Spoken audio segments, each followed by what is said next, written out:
Magandang araw po sa lahat. Ako po si Lorenzo, taga Santiago City, Isabela. Ako po isang manager ng higit 100 kalahok ng MMM Global Community. Andito na naman po ako ngayon para sa aking request get help video sa pangatlong pagkakataon. Kung naalala po ninyo, noong September 29, ako po yung nakapag request get help sa halagang 45,100.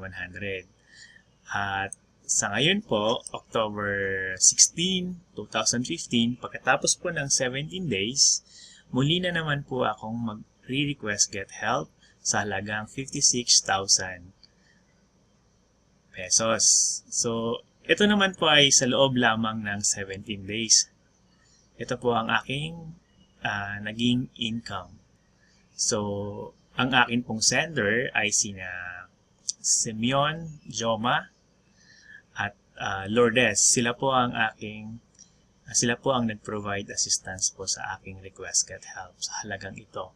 So, atin pong titingnan sa aking Bitcoin wallet kung akin na pong na-receive ang kanilang tulong. So, lalagin po ako.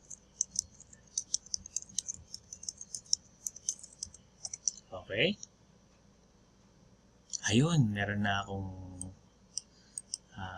balance. Tingnan po natin sa my transactions. Ito na po sila.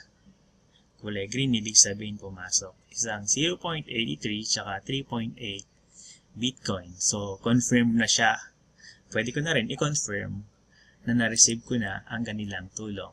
So, ayan.